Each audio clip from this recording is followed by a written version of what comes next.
ইরানের হাজারো মরণাস্ত্র এখন ইসরায়েল আর আমেরিকার দিকে তাক করা, আর অন্যদিকে পুতিন কেন উত্তর কোরিয়া সেনাদের অমর মহিমার মুকুট পরালেন? মধ্যপ্রাচ্য থেকে ইউক্রেন বিশ্বজুড়ে শুরু হওয়া এই রণক্ষেত্রের নেপথ্য কি তবে চীন আর রাশিয়ার গোপন ছক? পেন্টাগন কেন লুকাচ্ছে তাদের বিলিয়ন ডলারের ক্ষয়ক্ষতির হিসাব? খবর সংযোগের আজকের বিশ্লেষণে আমরা চেষ্টা করব পারস্য উপসাগরে ইরানের কৌশলগত প্রস্তুতি, রাশিয়া উত্তর কোরিয়ার নতুন সমীকরণ এবং মধ্যপ্রাচ্যে মার্কিন ঘাঁটিগুলোতে হওয়া গোপন ক্ষয়ক্ষতির প্রকৃত চিত্র তুলে ধরার। এছাড়াও থাকছে বিশ্ব রাজনীতির সেই সব চাঞ্চল্যকর তথ্য যা শুনলে আপনিও চমকে উঠবেন। তাই আমাদের সাথে শেষ পর্যন্ত থাকুন খবর সংযোগের এই বিশেষ আয়োজনে। পার্সিয়ান গলফে আবারও কি ছড়াতে চলেছে আগুনের শিখা? মধ্যপ্রাচ্যের আকাশ জুড়ে এখন এমনই এক আশঙ্কার মেঘ ঘনীভূত হচ্ছে।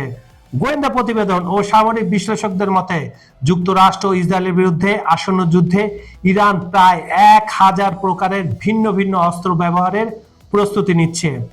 এই বিশাল অস্ত্র ভান্ডারে রয়েছে কয়েক স্তরের ব্যালিস্টিক ক্ষেপণাস্ত্র, যেগুলো পাওয়ার আমরা গত 40 দিনে দেখেছি। তাও ইরান বলছে আমাদের আসল ক্ষেপণাস্ত্র তো আমরা এখনো ব্যবহারই করিনি। সেগুলোর মধ্যে বেস্টের বেস্ট গুলা তারা রেখে দিয়েছে আবার যদি যুদ্ধ শুরু হয়। অত্যাধুনিক ক্যামিকাজি ড্রোন, এই ড্রোনের যে খেলা আমরা দেখেছি পুরো মধ্যপ্রাচ্য জুড়ে, এর চেয়েও ডেঞ্জারাস ড্রোন তারা এখনো স্টকে রেখেছে।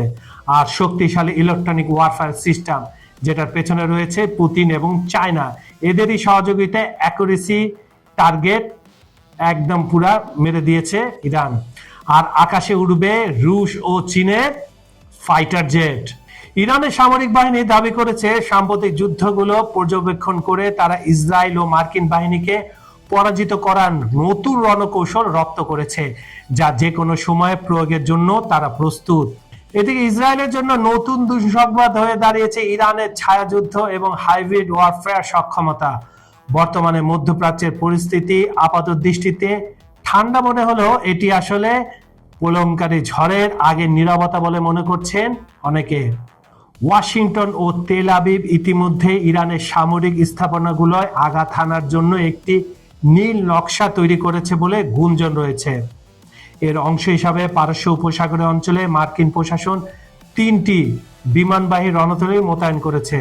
পেন্টাগনের এই পদক্ষেপের মূল উদ্দেশ্য হলো ইরানের উপর প্রচন্ড সামরিক চাপ সৃষ্টি করে তাদের পারমাণবিক কর্মসূচি ও ক্ষেপণাস্ত্র ইস্যুতে একটি সমঝোতায় আসতে বাধ্য করা, সঙ্গে থাকবে হরমুজ প্রণালীর প্রতিবন্ধকতা উঠিয়ে নেওয়া। তবে প্রশ্ন উঠছে, ইরান কি এই চাপে নতি স্বীকার করবে? তেহরানের সাম্প্রতিক অবস্থান বলছে ভিন্ন কথা।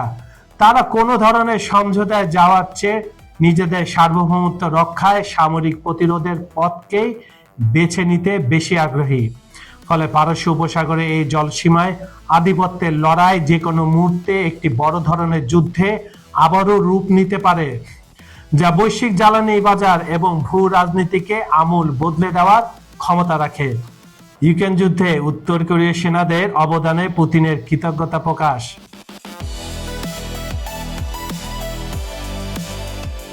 এদিকে রাশিয়ার প্রেসিডেন্ট ভ্লাদিমির পুতিন সম্প্রতি কুর্স্ক অঞ্চলে ইউক্রেনীয় বাহিনীর বিরুদ্ধে যুদ্ধে অংশগ্রহণকারী উত্তর কোরীয় সেনাদের সাহসিকতার জন্য বিশেষ কৃতজ্ঞতা প্রকাশ করেছেন।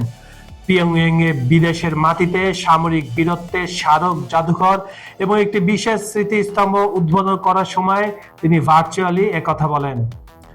রুশ সংবাদ সংস্থা তাসের প্রতিবেদন অনুযায়ী পুতিন এই সেনাদের আত্মত্যাগকে অমর মহিমা হিসাবে অভিহিত করেছেন। পুতিন বলেন, উত্তর কোরিয়ার সেনারা রুশ সেনাদের সাথে কাঁধে কাঁধ মিলে অত্যন্ত সাহসিকতার সাথে লড়াই করেছেন। পুতিনের মুখের ভাষায়, আমি আন্তরিকভাবে আমাদের সাহসী কোরীয় সেনাদের ধন্যবাদ জানাতে চাই এবং সেই সকল বীরদের প্রতি শ্রদ্ধা জানাতে চাই যারা যুদ্ধক্ষেত্রে প্রাণ উৎসর্গ করেছেন। ভ্লাদিমির মতে কোরীয় কর্মকর্তা ও সৈন্যদের এই নিঃস্বার্থ ত্যাগ রাশিয়ার প্রতিটি নাগরিকের হৃদয়ে চির স্মরণীয় হয়ে থাকবে। এটি কেবল সামরিক সহযোগিতা নয়, বরং দুই দেশের মধ্যে গড়ে ওঠা এক গভীর আস্থার প্রতিফলন বলে মনে করছেন ভ্লাদিমির পুতিন। পিয়ংইয়ংয়ে নবনির্মিত এই স্মৃতিসৌধটি কুর্স্ক অঞ্চল শত্রুমুক্ত হওয়ার বার্ষিকীর সাথে সামঞ্জস্য রেখে অত্যন্ত দ্রুততম সময়ে সম্পন্ন করা হয়েছে। পুতিন এই প্রকল্পের সফল বাস্তবায়নের জন্য উত্তর কোরিয়ার শীর্ষ নেতা কিম জন উনের প্রতি গভীর কৃতজ্ঞতা প্রকাশ করেন।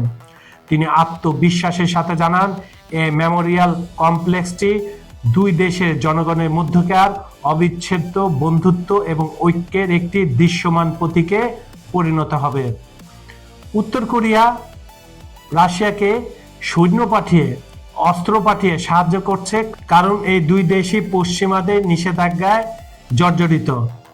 কোরিয়ার অবস্থা অনেক খারাপ ফিনান্সিয়ালি।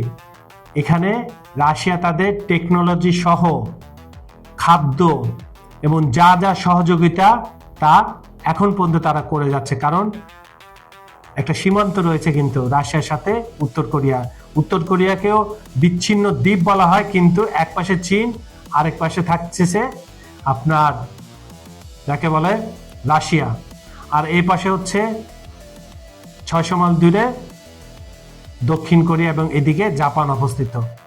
এদিকে তো শত্রু রাষ্ট্র, কিন্তু চীন এবং রাশিয়া প্রচন্ডভাবে উত্তর কোরিয়াকে সাহায্য করছে, কারণ উত্তর কোরিয়াকে তারা কাজে লাগায় পশ্চিমাদের বিরুদ্ধে, ইউরোপিয়ানদের বিরুদ্ধে, ট্রাম্প এবং আমেরিকার বিরুদ্ধে। পুতিন তার বক্তব্যে সাধারণ বিজয় বা কমন ভিক্টরি শব্দটি ব্যবহার করেছেন, যা মূলত পশ্চিমা বিরোধী জোটে উত্তর কোরিয়া ও রাশিয়ার ক্রমবর্ধমান সামরিক সম্পর্কের ইঙ্গিত দেয়। উত্তর কোরিয়া সেনাবাহিনী বা কোরিয়ান পিপলস আর্মির এই অংশগ্রহণকে তিনি ঐতিহাসিকভাবে তাৎপর্যপূর্ণ বলে বর্ণনা করেন। রাশিয়ার মতে এই আত্মত্যাগ কেবল বর্তমান যুদ্ধ জয়ের জন্য নয়, বরং বিশ্বমঞ্চে দুই দেশের অবস্থান সুসংহত করার একটি বড় পদক্ষেপ। সবশেষে এই স্মৃতিসৌধ এবং পুতিনের বিশেষ স্বীকৃতি এটি প্রমাণ করে, মস্কো ও উত্তর কোরিয়ার মধ্যকার কৌশলগত অংশীদারিত্ব এখন আর কেবল আলোচনার টেবিলে সীমাবদ্ধ নেই, বরং তা সরাসরি যুদ্ধক্ষেত্রে সক্রিয় রূপ নিয়েছে। এটি সমসাময়িক বিশ্ব রাজনীতিতে একটি নতুন সমীকরণের বার্তা দিচ্ছে। ইরানের কাছের বন্ধু কি তবে চীন ও রাশিয়া? মধ্যপ্রাচ্যের যুদ্ধক্ষেত্রে যে নাটকীয় পরিবর্তন লক্ষ্য করা গেছে, তাতে ইরান, চীন এবং রাশিয়ার মধ্যকার কৌশলগত সম্পর্ক এক নতুন উচ্চতায় পৌঁছেছে। পশ্চিমা সামরিক বিশ্লেষকদের মতে ইসরায়েল ও যুক্তরাষ্ট্রের সামরিক শক্তিকে এক প্রকার চোরাবালিতে আটকে ফেলতে তেহরানকে পর্দার আড়াল থেকে প্রত্যক্ষ ও পরোক্ষভাবে সহযোগিতা করছে বেইজিং ও মস্কো। যুদ্ধক্ষেত্রে বন্ধুত্বের প্রমাণ দিচ্ছেন পুতিন ও শিন, সঙ্গে কিম জং উন। ইসরায়েলের বিরুদ্ধে ইরানের সাম্প্রতিক ড্রোন ও ক্ষেপণাস্ত্র হামলার যে আধুনিক প্রযুক্তির ছাপ দেখা গেছে এই 40 দিনের যুদ্ধে, তা নিয়ে খোদ মার্কিন গোয়েন্দা সংস্থা সিআইএ ও ইসরায়েলের মোসাদ বিস্মিত এবং চমকে গেছে তারা। তেহরানের শীর্ষ সামরিক কর্মকর্তারা এখন প্রকাশ্যে বলছেন, যুদ্ধের ময়দানে বেইজিং ও মস্কোর সরবরাহ করা গোয়েন্দা তথ্য এবং প্রযুক্তিগত সহায়তা তাদের ব্যাপক কাজে দিয়েছে।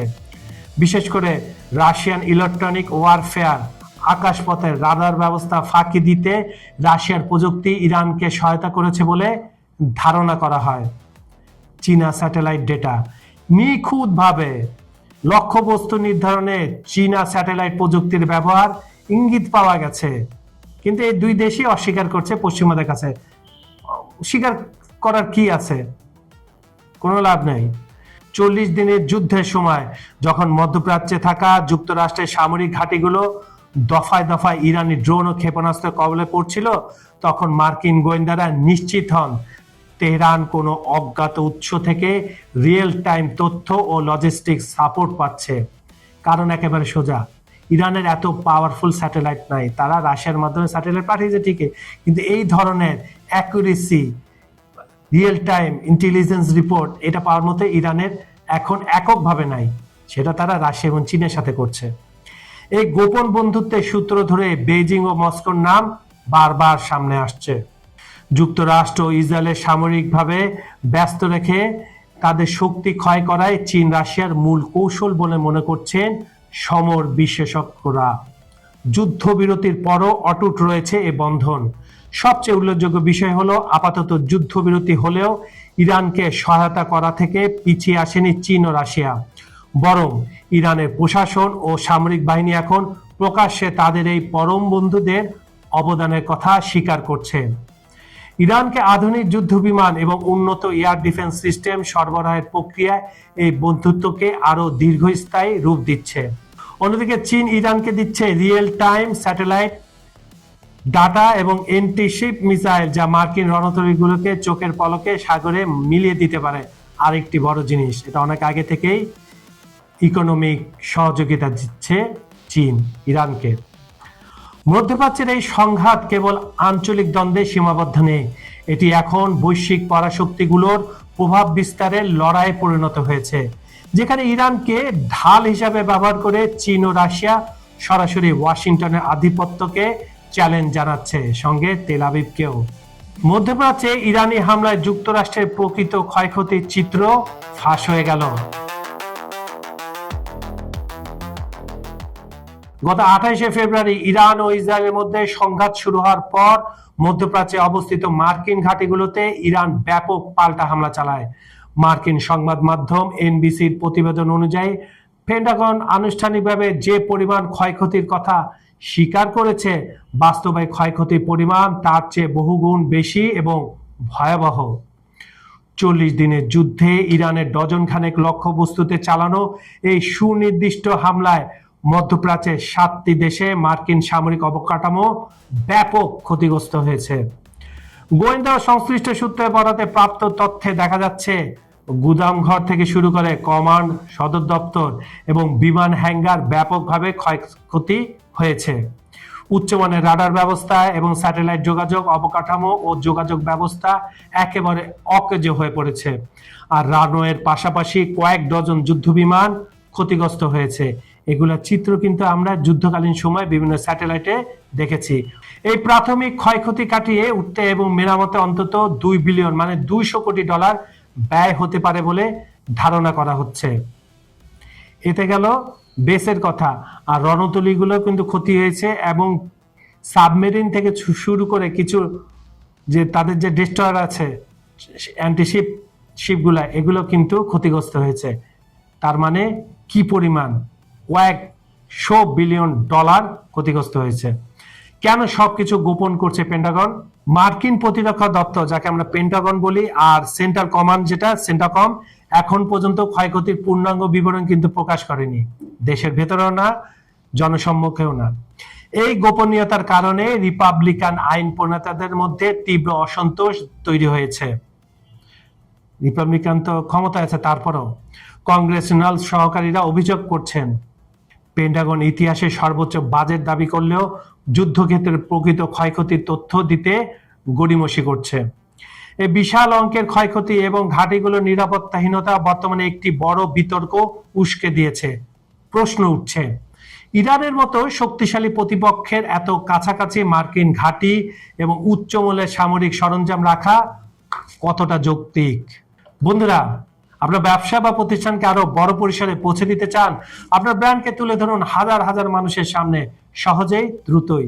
নতুন গ্রাহক খুঁজছেন, বিক্রি বাড়াতে চান, অনলাইনে পরিচিতি গড়ে তুলতে চান, তাহলে আর দেরি কেন? আজই আমাদের সঙ্গে যোগাযোগ করুন, নাম্বার দেওয়া আছে ডেসক্রিপশনে। আপনার সফলতার যাত্রায় আমরা আছি আপনার পাশে। গতকালকে ভিডিও সেরা 3টি কমেন্ট এখনই আপনার স্ক্রিনে দেখতে পাবেন। বেশি বেশি আমাদের ভিডিওগুলো দেখুন আর কমেন্ট করুন।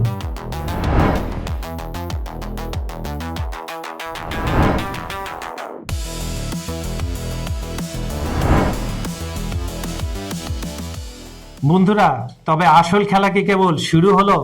একদিকে ইরান যখন 1000 মারণাস্ত্রের ট্রিগারে হাত দিয়ে বসে আছে, অন্যদিকে পুতিন আর কিম জং উনের এই অমর মহিমা কি তবে তৃতীয় বিশ্বযুদ্ধের ব্লুপ্রিন্ট? পেন্টাগন কি পারবে তাদের এই $1 বিলিয়ন ক্ষত গোপন রাখতে? মধ্যপ্রাচ্যের এই আগুনের লেলিহান শিখা কি শেষ পর্যন্ত ট্রাম্প প্রশাসনকে হাঁটু গেড়ে বসতে বাধ্য করবে? এই সব প্রশ্নের উত্তর মিলবে আমাদের পরবর্তী বিশেষ প্রতিবেদনে।